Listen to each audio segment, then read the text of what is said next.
अब कुछ बात डॉलर की, तो इंटरबैंक में डॉलर की कदर में 2 रुपये 11 पैसे कमी रिकॉर्ड की गई, जबकि इंटरबैंक में डॉलर 224 रुपये 4 पैसे पर बंद। ओपन मार्केट में डॉलर 2 रुपये सस्ता 226 रुपये पर फरोख्त हो रहा है। डॉलर सस्ता होने से बैरूनी कर्जों के बोझ में 2000 अरब रुपए कमी रिकॉर्ड की गई। इसी पे बात कर लेते हैं। हमारे साथ मौजूद हैं head of business desk Haris Zameer साहब। हारिस साहब बताइएगा, डॉलर सस्ता हुआ है, बैरूनी कर्जों के बोझ में भी कमी हुई है।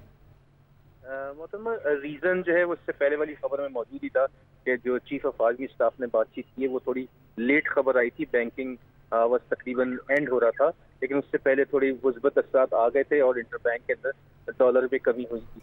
अब लगता ये है कि जो नेक्स्ट वीक जब मार्केट खुलेगी तो हो सकता है कि मजीद और डॉलर में की रेट में कमी आए, रुपया में इजाफा होगा उसकी कदर में। मुसलसल जो है जब से IMF का नोट आया है और उसके साथ साथ ये सिलसिला चल रहा है कि हुकूमत कोशिशें कर रही है कि UAE से, सऊदी अरब से और चाइना से लोन हासिल करें, तो इसकी वजह से मुस्बत असरात हैं और मार्केट में जो है डॉलर की फरावानी भी तेज होगी, क्योंकि एक्सपोर्टर्स ने इसके बाद सेलिंग शुरू कर दी है। तो लगता ही है कि नेक्स्ट वीक में डॉलर जो है मजीद और कम होगा और शायद हो सकता है 220 से नीचे आ जाए और रुपये में की कदर में इजाफा हो। ठीक है, बहुत शुक्रिया हारिस ज़मीर साहब।